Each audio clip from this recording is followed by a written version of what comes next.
सामन्याला सुरुवात होते. पहिलं षटक या सामन्यातील चेंडू विरुद्ध मालवण असा सामना रंगेल. सामन्याचा अनुभव रणथरार आपल्याला पाहायला मिळेल. माणिकेवाडी गावच्या मैदानावर पहिला चेंडू मात्र येतोय. वाईटचा चेंडू, स्क्वेअर चेंडू अतिरिक्त धावेने सांघिक धावेचा शुभारंभ केला जाईल तेंडोली संघाकडून.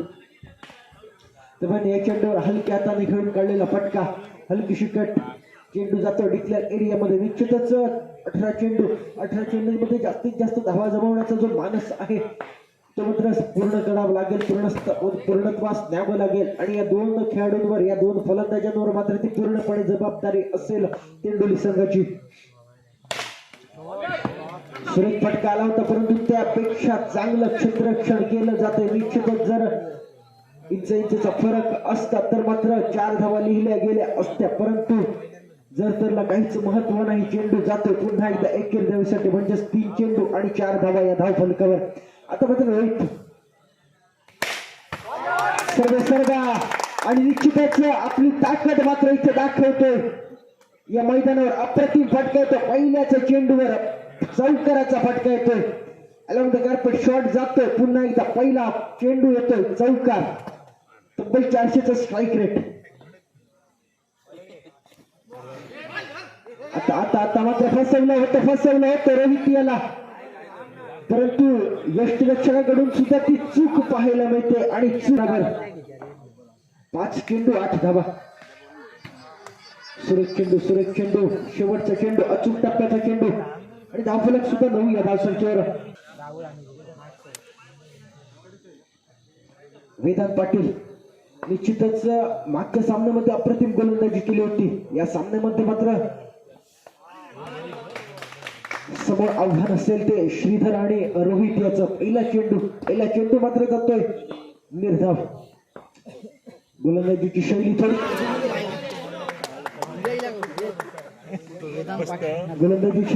थोडीशी वेगळी आणि इथे मात्र ती लाईन लेंथ भरकटते.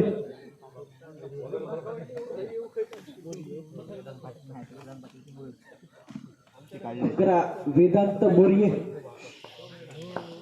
पहिला चेंडू चांगला चेंडू होता, अचूक टप्प्याचा चेंडू होता. त्यानंतर मात्र थोडीशी लाईन लेंथ भरकटतोय. आणि निश्चितच जे वेगळ्या शैलीचे गोलंदाज असतात त्यांना जर एकदा लाईन लेंथ भरकटले तर पुन्हा त्या लाईनवर येण्यासाठी 12 धावा धाव फलकावर. 1 चेंडू 12 धावा. पहिलं षटक 9 धावांचं. त्यानंतरचा पहिला चेंडू अप्रतिम. पुन्हा एकदा ती चूक पाहायला मिळते. वेगवान चेंडू टाकण्याचा प्रयत्न केला जातो परंतु लाईन मात्र सापडत नाही, लेंथ भरकटते. एकूण 2 धावा. पहिला चेंडू चांगला टाकला होता, अचूक टप्पा होता, परंतु त्यानंतरची जी लाईन लेंथ भरकटते.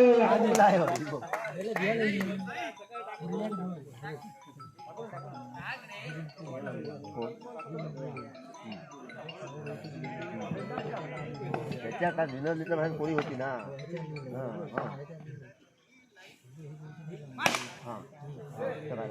दरम्यानचा पुढचा चेंडू तब्बल 8 धावा या अतिरिक्त दिल्यात वेदांती यांनी. निश्चितच युवा गोलंदाज आहे, युवा प्रतिभा आहे. पूर्ण सामना आहे, नॉकआउटचे सामने आहेत. धावफलक पाहायला मिळतो 17 या धावसंख्येवर.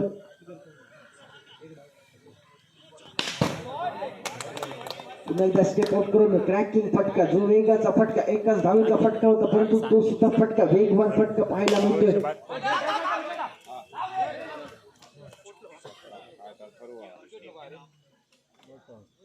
पंचांचा निर्णय येतोय नाबादचा.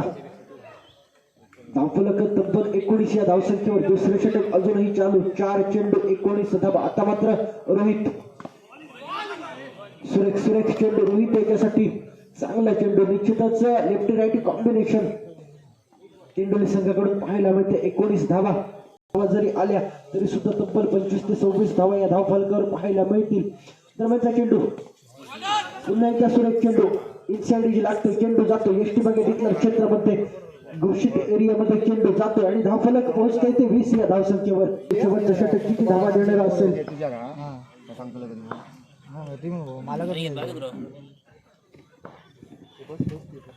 पहिला चेंडू या षटकामध्ये सुद्धा पहिला चेंडू येतोय तो वाईड.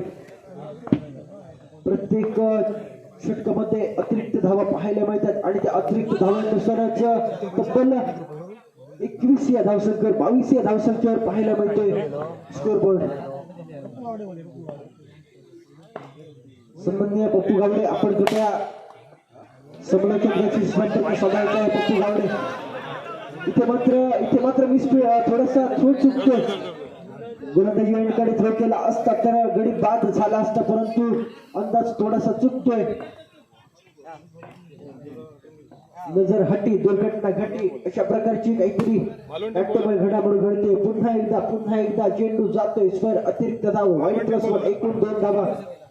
सुधीर सेवन मालवण संघ आपण कृपया आपला एक प्रतिनिधी पाठवायचा नाणेफेकीसाठी.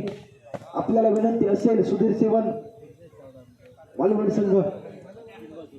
दरम्यान 3 चेंडू आणि 26 धावा. पहिलं षटक आलं होतं तब्बल 9 धावांचं आणि त्यानंतर मात्र जी खराब गोलंदाजी पाहायला मिळाली मालवणच्या संघाकडून, बंड्या स्पोर्ट्स मालवण संघाकडून, ती मात्र अजूनही कायम राखतायत, कंटिन्यू राखतायत. आतापर्यंत 3 चेंडू तब्बल 26 धावा धावफलक. 3 चेंडूंचा खेळ शिल्लक.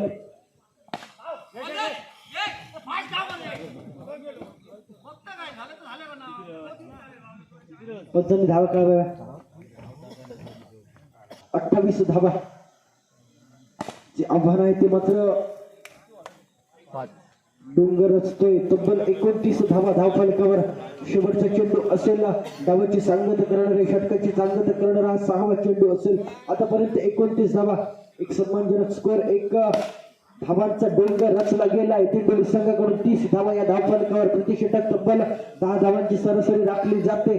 म्हणजेच 18 चेंडू आणि तब्बल 31 धावांचं जे टोटल आहे ते मात्र पार.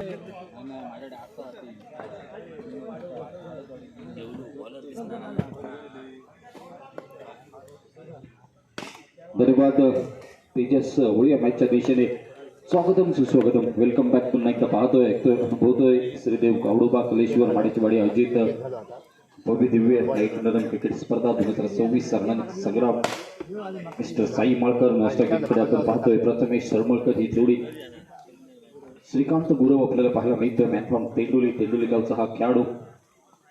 हो हो हो, यावेळेला मात्र चांगला चेंडू आपल्याला पाहायला मिळतोय. डिफेंड करण्याचा प्रयत्न बसलाय. पंचाचा निर्णय फलंदाज पाहत असल्याचा निर्बळा. पहिला प्राइज विकेट म्हणावं लागेल. शेखर राऊळ, श्रीकांत गुरव, अक्षय आपल्याला पाहायला मिळतोय. सुंदर यष्टिरक्षण आपल्याला पाहायला मिळतंय. बाळकृष्ण राऊळ आपल्याला पाहायला मिळतोय. त्यानंतर अनिकेत पाटकर आणि पुन्हा एकदा रनआउटची संधी आहे. आपण पाहतोय मैदानावर धावचीच्या स्वरूपात चेतन पवार देखील माघारी परततोय.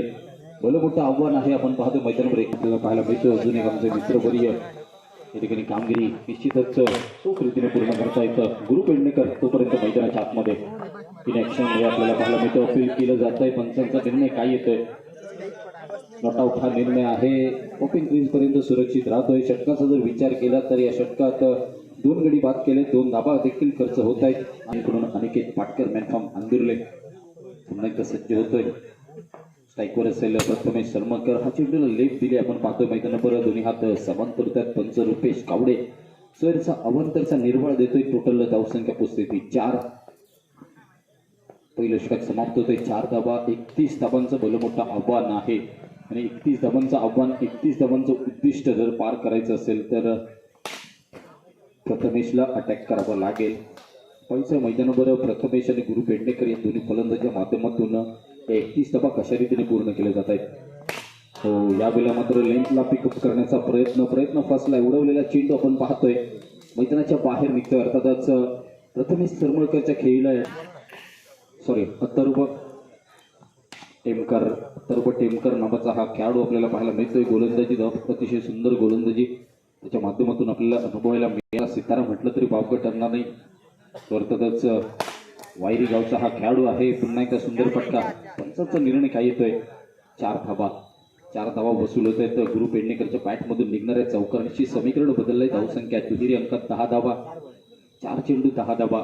31 धावांचं लक्ष. अजूनही 21 धावांची गरज. 8 चेंडू 21 धावा.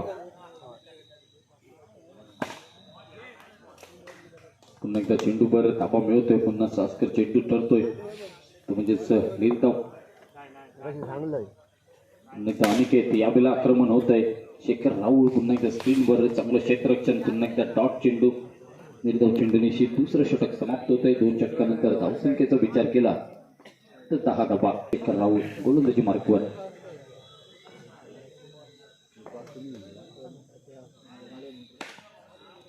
सुधीर सेबन अर्बन संघ आपण टॉस जिंकलेला आहे. आपला निर्णय क्षेत्ररक्षण स्वीकारलेला आहे आणि यानंतर होणारा सामना असेल सिद्धिविनायक स्पोर्ट्स पिंगोळी विपक्ष असेल सुधीर सेबन अडबन. 2 तगडे ताकदबंद संघ आपल्याला पाहायला मिळत आहेत मैदानाच्या आतमध्ये.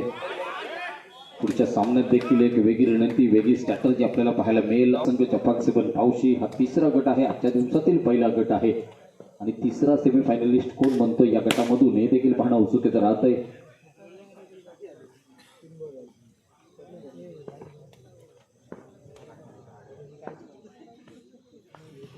हो यावेळेला आपण पाहतोय खोलवर टप्प्याचा वेगवान चेंडू. यष्टीरक्षक थोडासा फसतोय. समोर लाईट चालू आहे, ती जरा बंद करायची गाडीची. वेट यावेळेला देखील चांगला फटका, पुन्हा एकदा सिंगल येतोय. 1-1 धावा त्या ठिकाणी. 1-1 धावेने हा सामना समाप्त होणार नाहीये. मोठ्या फटक्यांकडे वळावं लागेल गुरु पेडणेकरला. मला देखील प्रयत्न केला जातोय गुरुच्या माध्यमातून, मात्र प्रयत्न थोडासा अपुरा ठरतोय आणि सामना त्या ठिकाणी समाप्त होतोय. सामना विजय होतोय तो आता जसं मित्रप्रेम तिलडोली संघ अतिशय सुंदर